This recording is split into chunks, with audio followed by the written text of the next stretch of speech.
Hoje nós temos a grata satisfação de estarmos recebendo na Associação Espírita, ou seja, o retorno dele, na Associação Espírita de Americana, que o Rafael Arroio já esteve aqui conosco, a convite da associação, ainda na gestão da Magente, e ele falou para nós sobre o caminho de Damasco, E hoje ele vai falar para nós sobre um tema que dá para a gente interpretar de duas formas, Ou é nascer de novo, ou nós vamos encarar como reencarne, ou a gente vai pensar sobre o diálogo de Jesus com Nicodemos, Nascer de novo.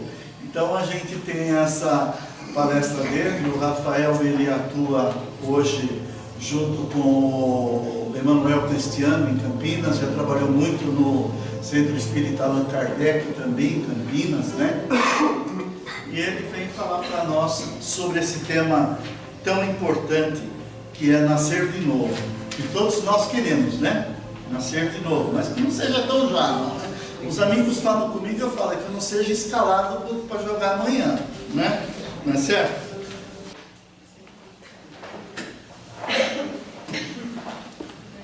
Boa tarde a todos. Que a paz e o amor do Mestre Jesus nos envolva nessa tarde calorosa, com a graça de Deus, depois de tanto frio, não é? Não sei se faz frio aqui em Americana, mas lá em Campinas eu passei um frio terrível essa semana. Para falarmos desse tema, nascer de novo, é importante nós fazermos uma pequena reflexão, porém muito profunda. Qual o sentido da vida? Essa pergunta tem sido perscrutada pela humanidade ao longo de milênios. Nós temos nos questionado: para que vivemos? Qual o sentido de viver? Por que eu estou aqui? Por que eu ainda não fui? Por que tais coisas acontecem comigo? Por que eu devo viver? E quando pensamos na vida, sublime vida, vemos a beleza de Deus em cada detalhe. A começar por onde ela surge. Ela surge em qualquer local do nosso planeta, muitas vezes nos mais inesperados. Quantas vezes nós estamos, por exemplo, olhando para uma rocha, infértil rocha, quando vemos que no meio de duas rochas nasce uma pequena plantinha. A gente diz: que beleza, não é? A graça divina concedendo a vida. E essa mesma vida é aquela que coloca uma haste, quando é semente, para baixo, para conseguir buscar os nutrientes que precisa para crescer, e a outra haste para cima, para buscar a luz solar em meio à fotossíntese, para assim se desenvolver. Se nós fizermos uma comparação com o ser humano, com a psique humana, vamos lembrar de Carl Gustav Jung, esse grande psicanalista que nós tivemos na história da humanidade do século XX e que mudou muito as concepções acerca da psique. E vamos recordar de uma de suas falas em que ele disse que para que nós possamos compreender a essência da nossa existência, é necessário adentrarmos aos mais profundos mecanismos da nossa mente, aquilo que acontece dentro do nosso consciente, mas também do nosso inconsciente, aquilo que nos faz realizar determinadas ações, aquilo que nos traz desejos, aquilo que nos traz também instintos, para que então possamos alçar aos sóis, ou ao sol da felicidade. Mas, por mais que nós pensemos dessa forma e conheçamos em parte essa filosofia, estamos sempre em busca do sol, sem olhar para os nutrientes que são necessários para que nós possamos nos elevar até o sol. Portanto, do que é feita a vida? A vida é feita dos nutrientes, aquilo que está lá embaixo, na terra mais profunda, daquilo que está mais elevado até nós. E a vida não teria propósito, esta vida que nós conhecemos, a existência, se não houvesse a morte. Que absurdo, Rafael! Você está dizendo que é necessária a morte para que haja vida? Sim. Nós ouvimos falar desde a escola lá, não é? Quando estávamos no primário, no grau secundário. Agora a gente já ouve falar ensino médio, né? Já mudou faz tempo, né, gente? A gente já estava ficando um pouquinho velho. Quando ouvimos falar a respeito daquele cientista Lavoisier, Antoine Lavoisier, que dizia que na natureza nada se cria, nada se perde, tudo se transforma, não é?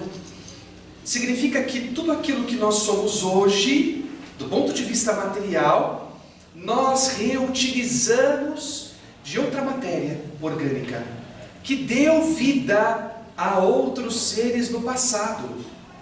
Isso me faz recordar a minha tia, se vocês me permitem contar um caso particular, que sempre foi uma pessoa muito arraigada a costumes antigos, católica, fervorosa, e ela dizia assim: jamais vou permitir que doem meus órgãos, ou que façam qualquer coisa com o meu corpo, porque quando eu morrer eu quero estar intacta, bonita. Alguém já viu defunto bonito? Não é? Mas ela achava, não é? Tinha que ficar bonita quando estivesse morta. E aí, quando Jesus trouxer, através do seu trompete, com seus anjos, o julgamento final, ela se levantará inteira. Aqueles que doaram órgãos, coitados, eles vão levantar sem, não é, coração, sem córneas e outras coisas. Entretanto, eu perguntei para ela: então, não é, tia, mas pense, nós estamos utilizando matéria de outros seres que já viveram. Tenho certeza que aí tem um pouquinho daquele ser primitivo, homem das cavernas, não é? Então, quando a senhora se levantar, vai se levantar sem um braço, sem uma perna, sem um outro pedaço, porque o outro também vai precisar, não é? Brincadeiras à parte, nós estamos sempre reciclando energias desse mundo. A gente se utiliza desses nutrientes que existem no mundo para fazer a vida, mas é necessária a morte, o fim dessa existência, para que haja um constante ciclo de renovação. Nós somos um grande exemplo de uma constante renovação. Somos hoje pessoas iguais ao que éramos há 5 anos? Somos iguais ao que éramos há 15 anos, 20, 30 anos?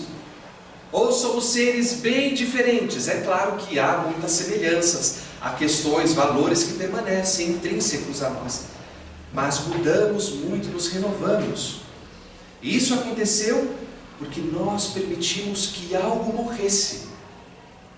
Foi necessário que o nosso eu anterior morresse para que esse novo eu renascesse. Portanto, para que nós possamos viver amanhã, é necessário deixar que o eu de hoje, ou esse eu de alguns minutos atrás, morra. Não estou pedindo um suicídio coletivo, não é? Não sou um líder religioso de suicídio coletivo, pelo amor de Deus. O que estou falando é que nós devemos buscar a regeneração, essa busca da renovação individual. E ela vem através do abandono daquilo tudo que nos faz nos sentirmos mortos, ainda vivos. Para falar um pouco a respeito da morte, vou falar sobre uma pessoa chamada Gilgamesh. Na antiga Babilônia, aliás, na antiga Suméria, cerca de 4.000 anos atrás, existia um rei de uma cidade chamada Uruk, que se chamava Gilgamesh. Este rei teria sido uma pessoa muito conquistadora, muito ambiciosa também, um grande guerreiro, e que teria trazido para a cidade de Uruk várias riquezas diferentes, conquistado todos os povos e feito da sua população uma população próspera, uma população que teria com o que se alimentar, do que viver. E ele ficou tão famoso que o poema mais antigo encontrado em pedra, escrito em pedra, na atualidade, é deste rei, o rei Gilgamesh, de mais de 4.000 anos atrás. E este poema conta a história dele. Teria ele criado um grande muro ao redor da cidade de Uruk para defender os seus súditos, seus concidadãos. E ele era uma pessoa, por ser muito ambiciosa, muito egocêntrica também. Eis que encontra um outro ser, um ser um pouco mitológico, em uma de suas andanças, em uma de suas conquistas, chamado Enkidu. Enkidu o desafia, e nesse confronto que se torna algo bem mitológico, Enkidu se torna um grande amigo de Gilgamesh. Porque Enkidu tem todas as características que Gilgamesh não tem. Ele é sábio, ele é paciente, é tolerante, é estrategista. E ambos se tornam um encaro e seguem adiante nas conquistas do desenvolvimento do povo. Em dado momento, Enkidu morre. Ao morrer, Gilgamesh, que se sentia um semideus, chora compulsivamente e se coloca em ostracismo por longos meses. A população não entende o que está acontecendo com o grande Gilgamesh, o semideus, porque morrera um amigo, ele entra em ostracismo e ninguém consegue compreender. Mas ele mesmo explica, ele diz: tenho medo da morte, tristeza profunda penetra em meu coração.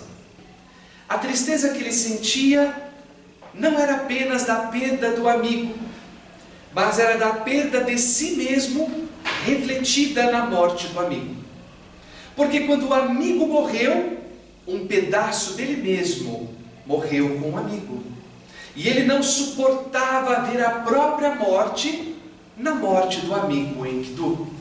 Portanto, começou a se perceber como uma pessoa falível, não mais infalível. Ele iria embora em algum momento, iria em algum momento se desmanchar como qualquer ser mortal. E o que deixaria para trás? A grande amizade que ele tinha já tinha ido embora. Quem era ele de verdade? Não encontrou a resposta em vida. Nós, seres humanos, também muitas vezes entramos em transtornos mentais ao procurarmos a resposta para esta mesma questão que Gilgamesh teve acerca da morte. Por que eu tenho que morrer? O que fica depois que eu morro? Será que tudo aquilo que eu construí, tudo aquilo que eu desenvolvi, os laços que eu fiz, o desenvolvimento amoroso, as relações filiais, entre tantas outras, o trabalho que eu ergui, se perdem? O meu legado vai embora? E em meio a estes questionamentos que nós temos, muito comuns porque nós somos seres mais do que racionais, nós somos homo sapiens sapiens, o homem que sabe, não é? Nós temos emoções muito profundas, não que os animais não tenham. André Luiz fala a respeito da crisálida de consciência existente nos animais, os fragmentos de pensamento que existem nos animais. Os animais pensam sim, e dependendo do animal, da escala em que ele estiver, ele tem um pensamento mais ou menos evoluído. Ele consegue identificar, ele tem emoções, ele desenvolve afeto, mas este pensamento contínuo, que gera uma reflexão profunda sobre o próprio ser, sobre o seu futuro, sobre a sua origem, isso apenas nós, seres humanos, aqui no planeta Terra, temos a capacidade de ter. E é por isso que entramos nesses conflitos existenciais, porque nos perguntamos: o que acontece comigo depois? Qual o meu legado? Qual o sentido da minha existência? O que eu tenho contribuído para o mundo? Eu posso ir embora a qualquer instante, ou boa parte de mim foi embora com aquele ser querido, ou com aquele trabalho, ou com aquela casa. Muitas vezes nós nos ligamos às coisas materiais e vamos embora com elas. Perdemos as emoções, a alegria, a vida, deixando com que a morte daquele momento leve-nos também este momento. E estes transtornos são conhecidos por todos nós. O transtorno da ansiedade, por exemplo, ele faz com que nós estejamos vivendo sempre o amanhã. A gente nunca vive o hoje. Ai, será que vai acontecer tal coisa? Será? Temos de parar de viver o será e começar a viver o ser hoje. Não é? Será? Será que eu vou morrer na hora que eu sair de casa? Será que quando eu falar com o meu chefe, ele vai me demitir? Será que se eu tentar reconciliação com tal pessoa, ela vai me virar as costas? Será? E nos prendemos nesses transtornos que nos torturam a alma. E nós morremos por dentro. Não vivemos essa existência. Não desenvolvemos. Síndrome do pânico que se desperta em nós. Não temos a capacidade de nos movermos em direção à luz solar que falávamos há pouco. Porque não fomos até as profundezas dos nossos nutrientes ainda. Então ficamos apenas no solo da existência. E aí não nos movemos. Não nos erguemos e nem nos aprofundamos. Apenas ficamos no solo. A depressão. A depressão que mata milhares de pessoas todos os anos. Segundo a Organização Mundial da Saúde, é a terceira doença que mais mata na humanidade no mundo atual. Se formos colocar a influência que ela tem sobre outras doenças, podemos dizer que ela é a doença que mais mata no mundo atual. Até porque ela tem influência sobre o suicídio, ela tem influência sobre o homicídio, ela tem influência sobre acidentes, ela tem influência sobre as drogas, o uso das drogas e outros vícios. E tudo isso muitas vezes tem origem ainda neste questionamento espiritual, nesse questionamento essencial que falávamos há pouco. E falando sobre suicídio, há pessoas que temem tanto a morte, mas tem tanto medo da morte. Aí eu me atrevo a perguntar aqui: alguém aqui tem medo da morte? Levanta a mão.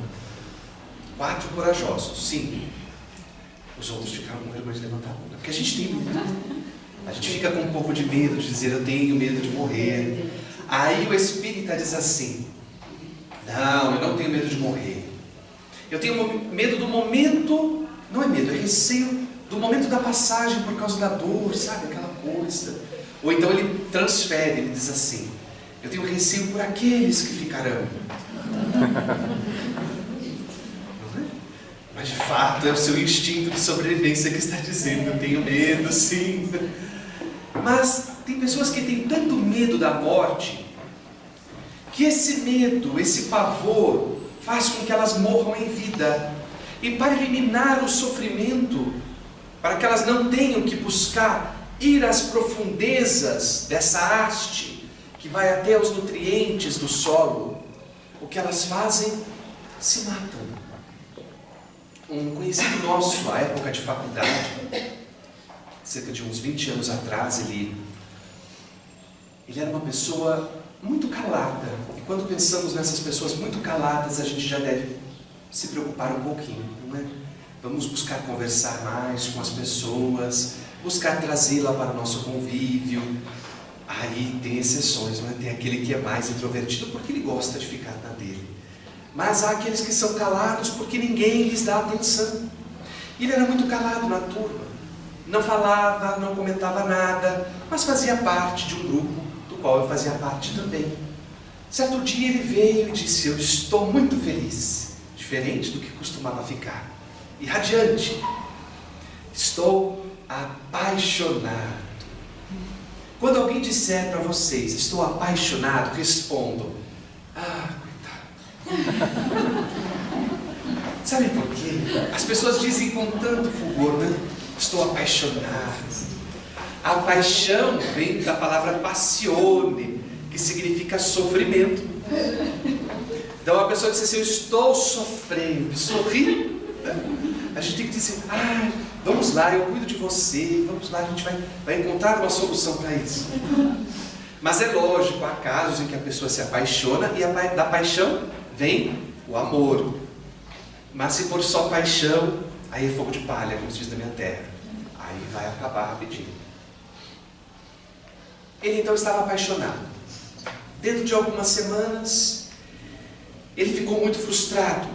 E podemos perceber que ele estava muito nervoso e triste. Perguntamos o que estava acontecendo, ele não queria falar. A única palavra que ele trouxe foi que a sua noiva havia terminado com ele.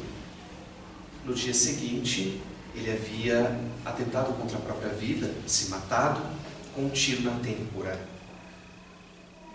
Quando pensamos nesse caso, os mais desavisados vão dizer: foi a decepção, a desilusão amorosa.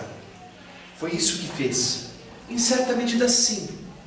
Mas essa fatalidade, assim como tantas outras, tem uma origem muito mais profunda. Tem origem na transferência da própria essência para outra pessoa. A realização de si mesmo no outro. Sendo que a nossa vida é individual. A nossa existência deve também ser individual. E não estamos pregando o egoísmo nem o egocentrismo. Mas estamos dizendo que antes de realizar a caridade, devemos fazer a autocaridade. Devemos nos preocupar conosco. Há um exemplo, São Francisco de Assis,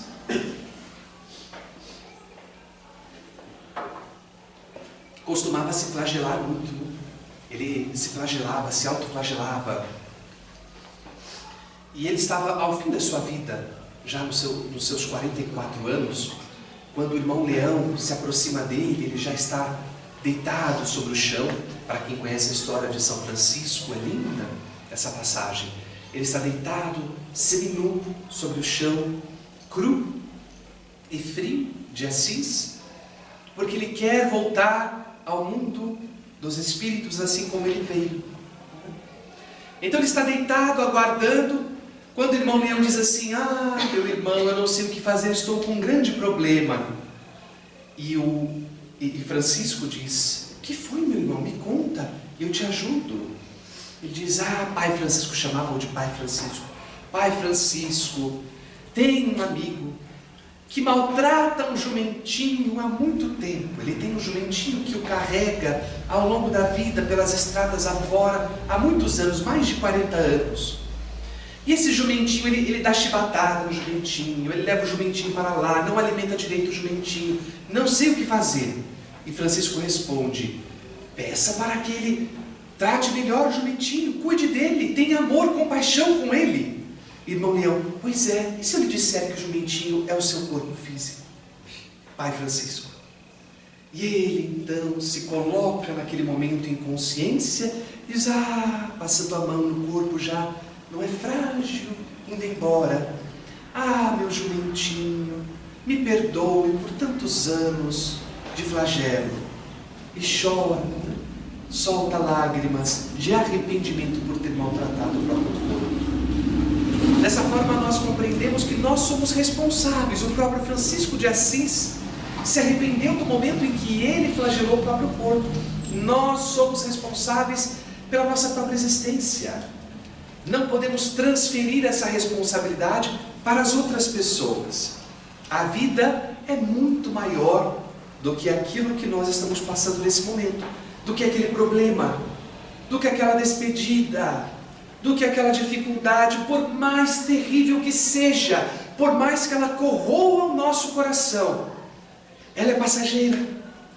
Pode ser a mais terrível de todas, aquela que ninguém ousaria comparar-se a você, mas ela é passageira. Lembremos sempre disso. Na mitologia grega há uma passagem lindíssima a respeito da vida de Orfeu.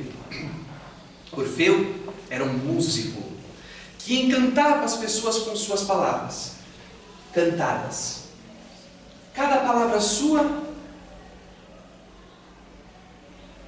emitia notas belíssimas, que dizem na mitologia, faziam com que as árvores se curvassem para poder absorver essas notas musicais. E ele, uma pessoa cheia de vida, de alegria, passava pelos lugares encantando as pessoas. Naturalmente, muitas jovens se encantavam por ele também, mas ele não se interessava por nenhuma. Até que um dia ele se encantou por uma jovem linda, chamada Eurídice. E ele canta para Eurídice e tem a intenção de amá-la para sempre, um lindo amor. Eurídice também se encanta por ele, por Orfeu. Mas no meio havia um homem, não vamos falar muito desse assunto, quem tiver mais interesse pode estudar, se chamava Aristeu, que também se interessa por Eurídice. E ele persegue Eurídice até que ela cai e bate a cabecinha em uma pedra, ou é mordida por uma cobra, enfim, e desencarna.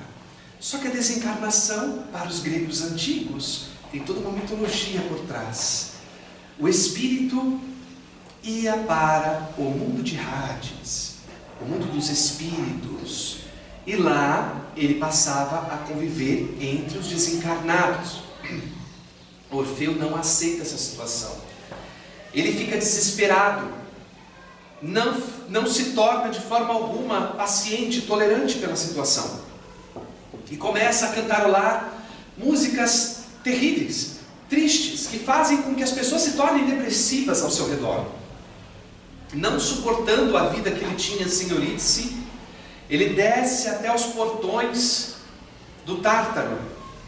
E chegando até os portões, ele convence com o seu canto para que o guardião do barco que levava de um lado do rio para o outro as almas apenas desencarnadas, para que o leve também. Ele que jamais levaria um vivo, leva também a Orfeu, porque se condói da sua situação.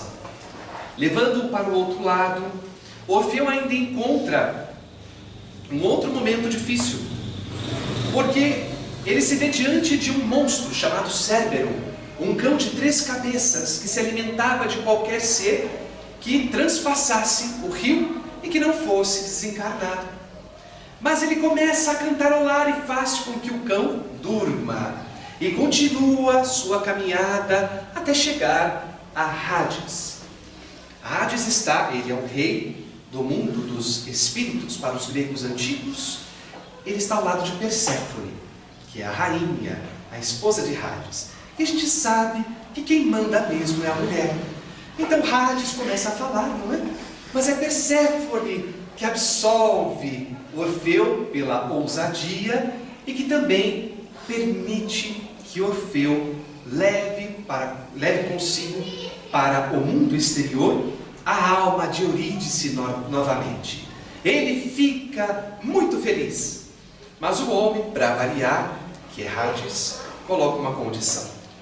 Ele diz: você vai levar o espírito de Eurídice, ela vai lhe acompanhar. Entretanto, você não poderá olhar para trás um momento sequer, porque quer testar a sua confiança. Apenas quando você alcançar o mundo exterior, o mundo dos vivos, você poderá olhar para trás. E ele segue adiante, sem olhar para trás, e ouve os passos que parecem ser de Eurídice atrás de si.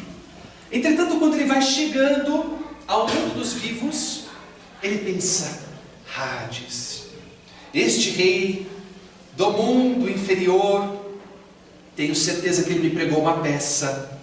Quem está atrás de mim não é Eurídice, deve ser algum dos seus enviados.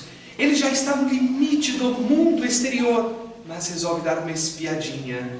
No que ele espia, vê a alma de Eurídice desesperada, estendendo a mão e sendo puxada novamente para o mundo dos espíritos. E então ele se desespera. E muito mais acontece. Quem tiver interesse, busque a mitologia.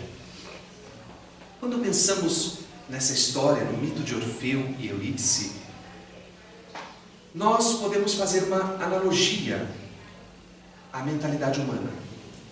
Porque quando nos encontramos diante de uma dificuldade, diante da perda de alguém, diante da perda de nós mesmos em existência, porque perdemos um emprego,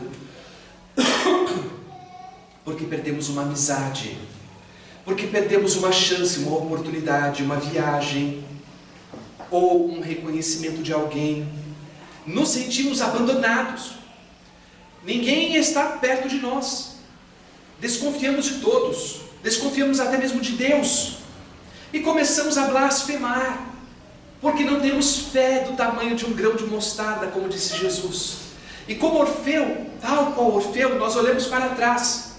E ao olhar para trás, aquele espírito que representa para nós a nossa fé, que deveria estar conosco em todos esses momentos difíceis, vai embora. E o que toma conta do nosso espírito é o desespero, porque passamos a nos sentir verdadeiros mortos em vida, tal qual Orfeu. Psicologicamente, para muitos, o medo da morte não está em medo de perder o futuro. Não é medo apenas de falar assim, eu queria tanto fazer algo mais, eu queria ter visto meus filhos crescerem, eu queria ter feito uma faculdade, eu queria ter construído minha casa. Não é apenas medo de perder o futuro, mas medo de perder o legado, aquilo que você já construiu, aquilo que você já fez. No livro De Frente para o Sol, do grande psicoterapeuta Irving Yalom, ele se refere à iluminação para a vida que o confronto com a nossa própria morte pode trazer. Nós devemos confrontar a nossa própria morte, ainda em vida, quando ela se coloca à nossa disposição.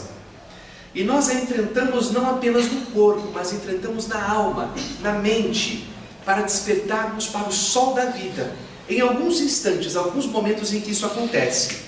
Ele cita alguns momentos da vida de todo mundo em que isso acontece, em que nós confrontamos a própria morte.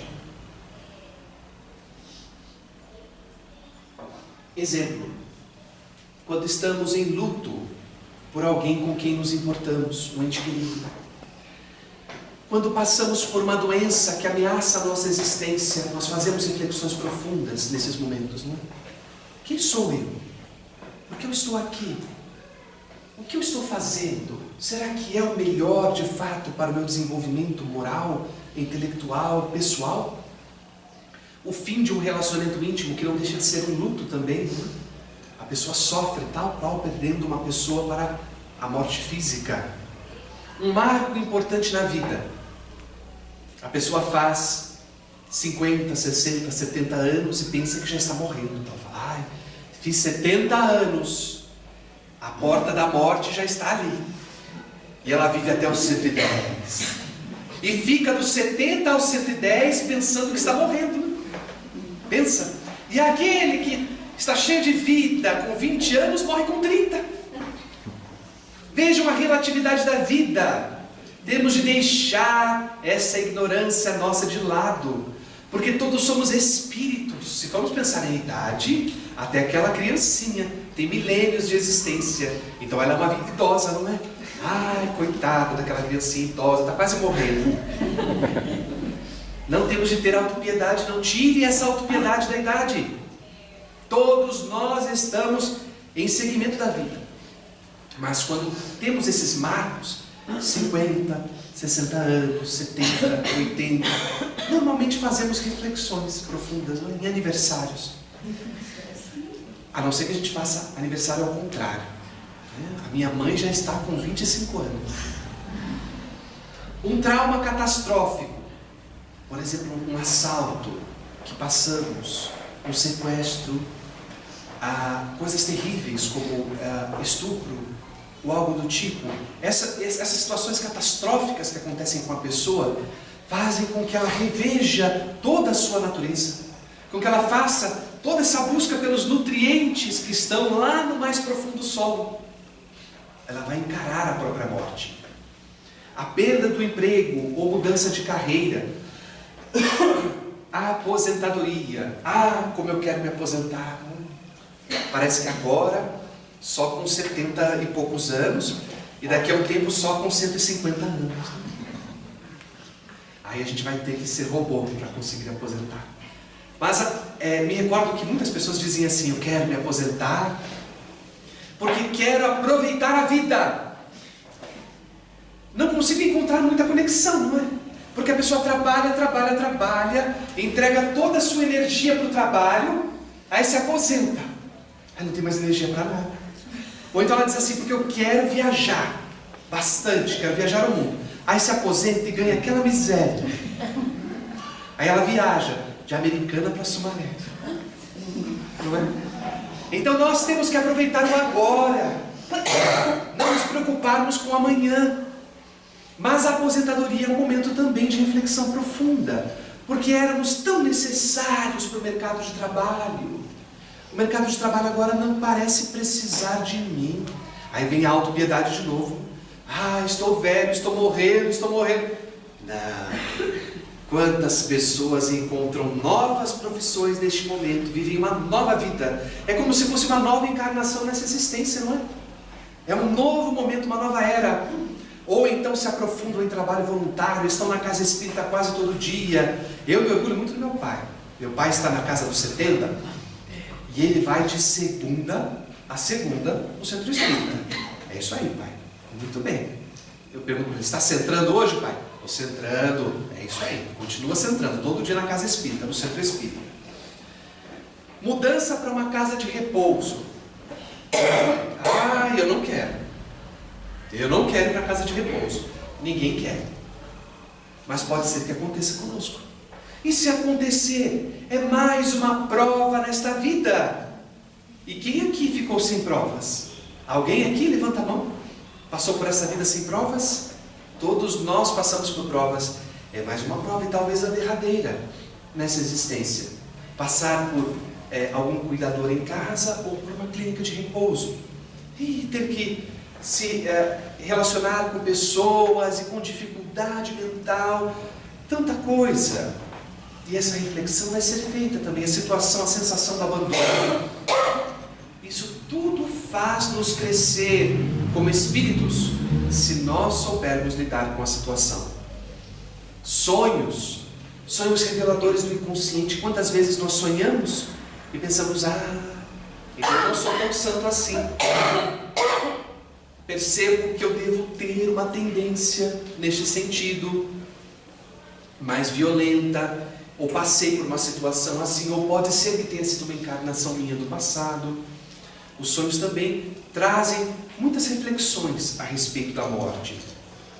Para cada uma dessas experiências, segundo Yalom, há uma oportunidade em compreender a vida através da experiência e do desenlace do ontem. Deixar que o ontem se vá. Já foi. Vamos começar agora. O ser hoje. Falar de nascer de novo significa falar de se renovar, de buscar uma existência que nos torne melhores. Essa existência pode ser buscada hoje. Mas também falar de nascer de novo é lembrarmos-nos que nós somos seres imortais. Nós vivemos inúmeras existências. Essa não é a única nem a última existência. Nós continuaremos vivendo outras vidas e assim por diante, como o Edson falou agora há pouco, não é? Pode ser que nós sejamos escalados a qualquer momento para uma nova vida. Mas a verdadeira vida, nós aprendemos em Espiritismo, é a vida espiritual, é a vida do Espírito. Então, se desencarnarmos hoje, amanhã renasceremos como espíritos no mundo espiritual. E depois, no mundo físico novamente. E essas experiências vão nos tornando seres melhores a cada instante. Muito linda a passagem de Nicodemos.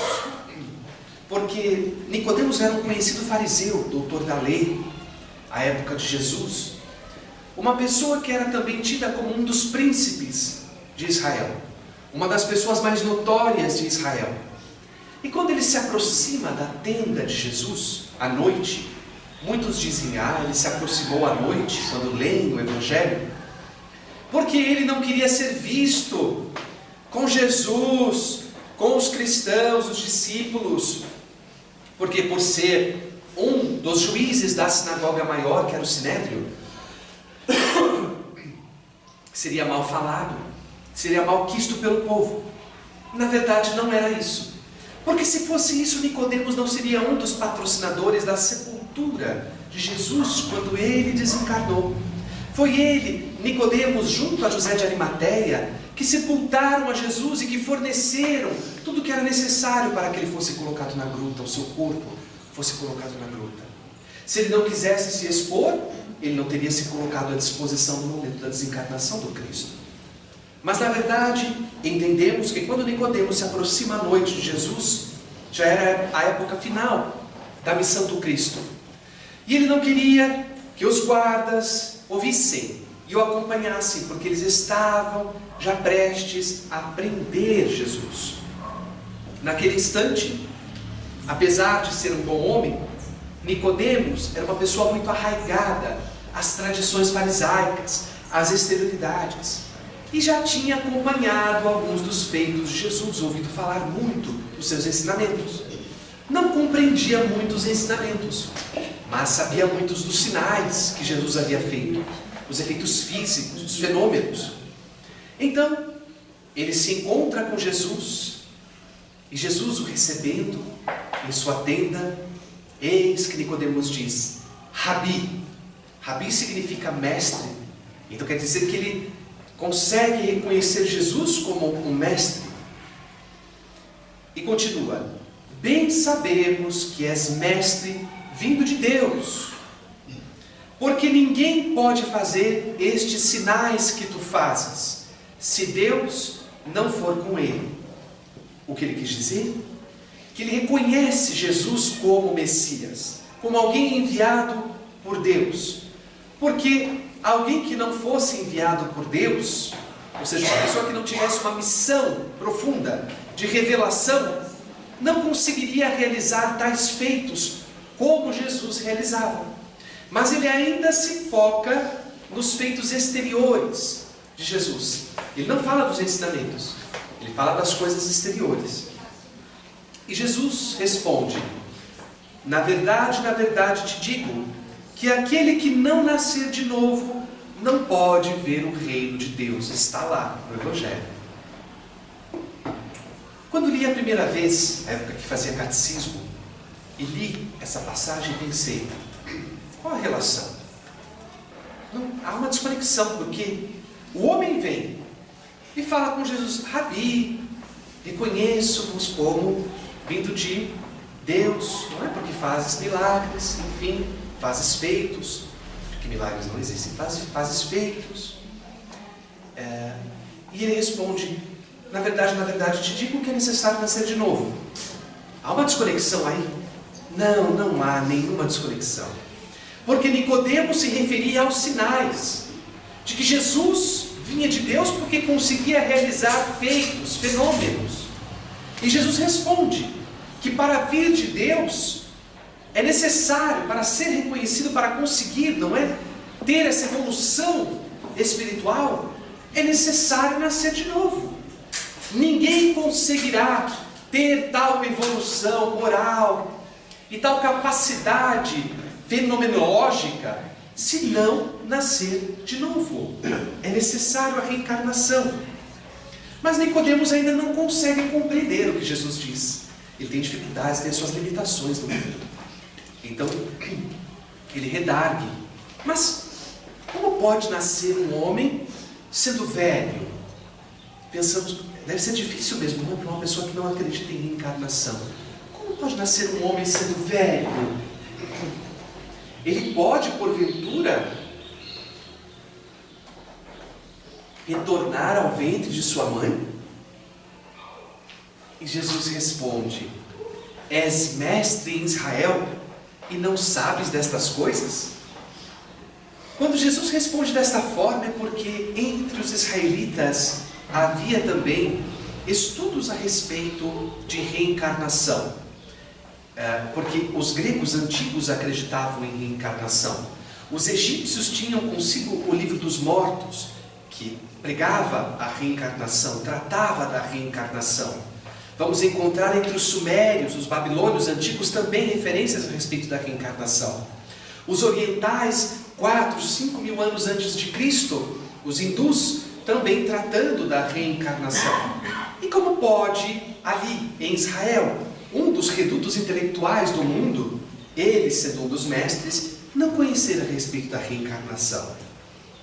E continua o mestre: na verdade, te digo que aquele que não nascer da água, que simboliza a matéria, que falávamos há pouco, do cientista Lavoisier, não é? Aquele que não nascer da água, aquele que não se renovar da matéria e do espírito, aquele que não se renovar espiritualmente, não pode entrar no reino de Deus.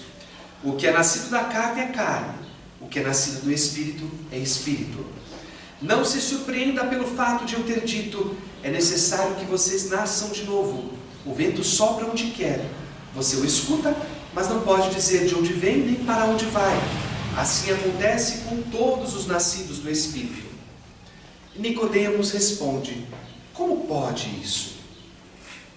E Jesus diz: eu falei para vocês das coisas do mundo e vocês não creram. Como crerão se eu falar nas coisas celestiais? O que isso significa? Jesus falava do amor, Jesus falava do perdão, Jesus falou a respeito da tolerância, da fé. Se ele falou de todas essas coisas e o povo ainda assim não conseguiu acreditar, não conseguiu digerir todas aquelas palavras, como ele poderia ainda mais aprofundar falando a respeito das coisas celestiais, das leis divinas, das leis mais intelectualmente exigentes para que pudessem compreender a profundidade divina? Não conseguiria, não poderia, porque ainda não tinham ouvidos para ouvir. E era assim que terminava o diálogo de Jesus e Nicodemos a respeito da reencarnação, de que a vida continua. Nós pré-existimos a esta vida e continuaremos a nossa existência após esta vida. Então, por que nos apegarmos aos problemas temporais, aos problemas que estão apenas no agora, no presente, que vão durar algumas horas, ou alguns dias, alguns meses, ou talvez alguns anos, se nós temos toda a eternidade pela frente? E a eternidade que nos dirá o quão felizes seremos. E para que saibamos como seremos felizes, dependerá de como vamos lidar com tais problemas. Os tempos se fizeram longos depois de Jesus. E nós sabemos, através da história do cristianismo, que houve uma deturpação acerca das palavras do Mestre.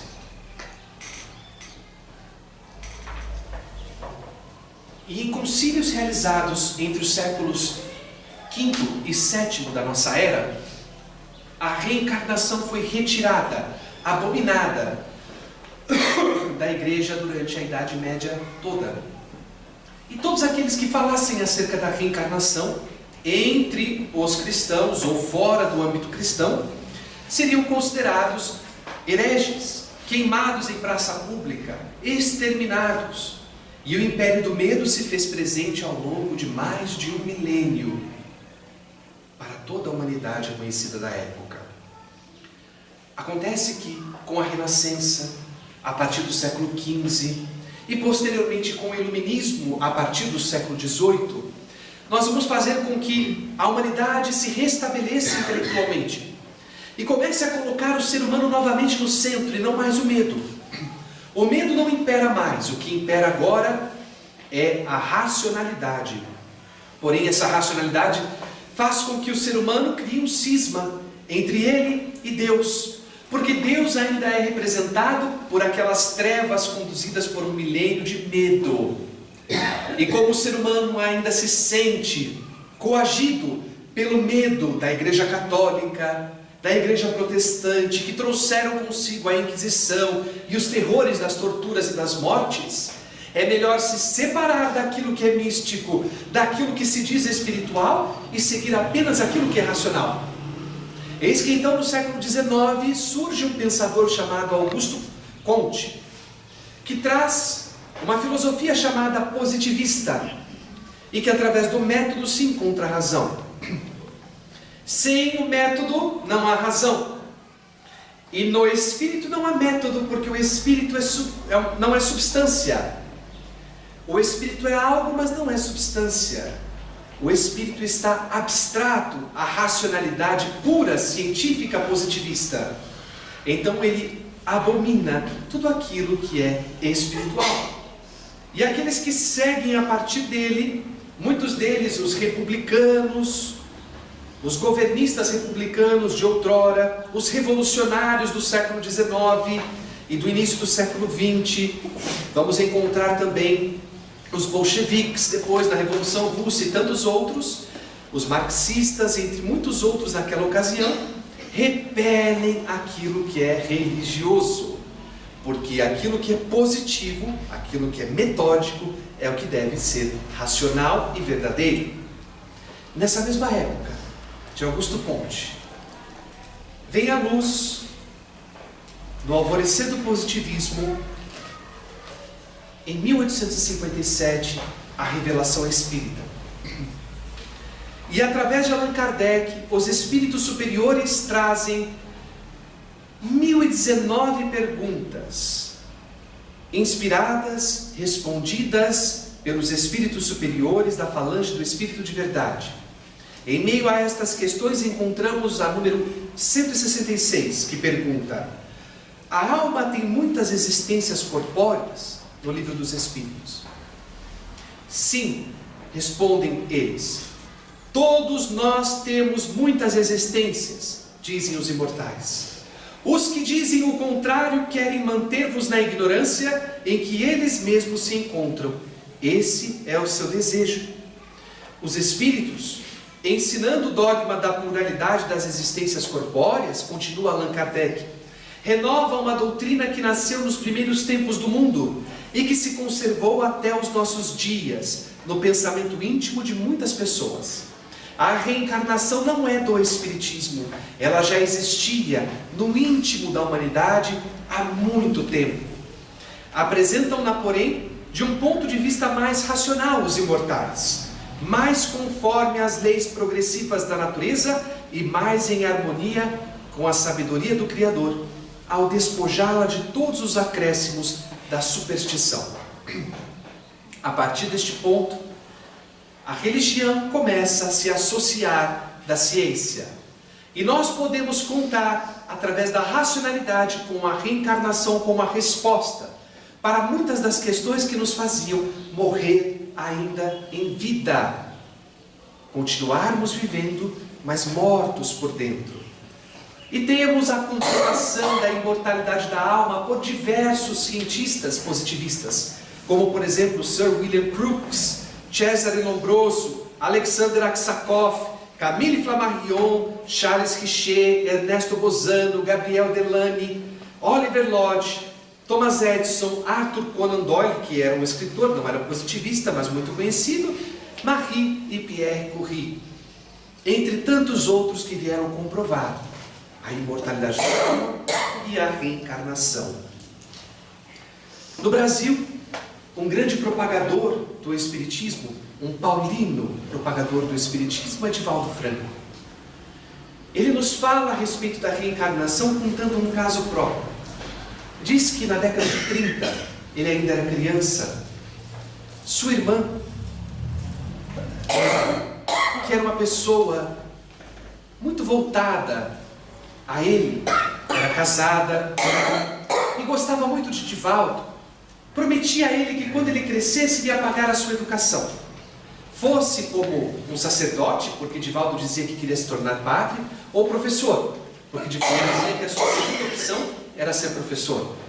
E ela gostava muito de Divaldo, mas por uma atitude impulsiva da sua parte, ao encontrar, ou ouvir falar, perdoem-me, que seu marido estava lhe traindo uma das suas amigas, ela explode verbalmente contra sua amiga.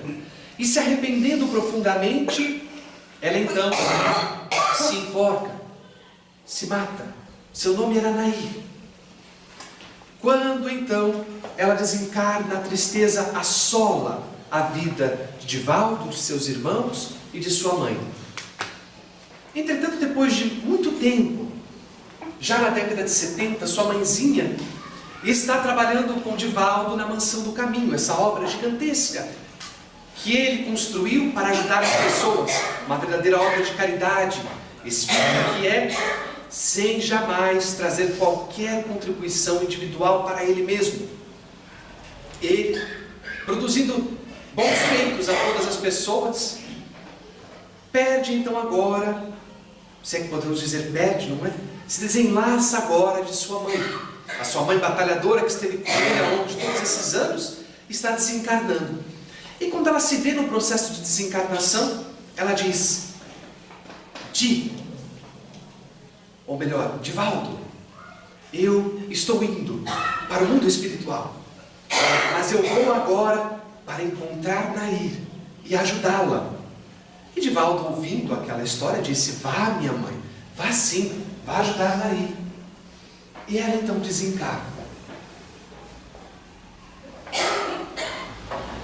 Estamos agora na década de 90, 1990, no início da década, quando Divaldo recebe sua mãe em sua casa em espírito, porque ele, sendo um médium muito ostensivo, ele vê os espíritos muitas vezes como se fossem seres encarnados, e tem até dificuldade às vezes para diferenciar um encarnado de um desencarnado, não?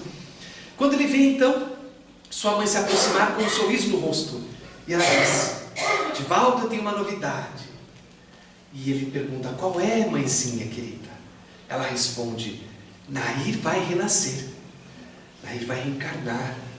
E ele diz: que bom, minha mãe, e eu vou ter a oportunidade de conhecê-la? Vai sim, ela vai vir para os seus braços. E eis que alguns meses depois, Divaldo está na mansão do caminho quando batem à sua porta. Vem uma mulher muito pobre, esquálida, trazendo um bebê no colo. E esse bebê está com o seu estômago, a barriga bem grande, inchada. Não é de comida, mas é de doença.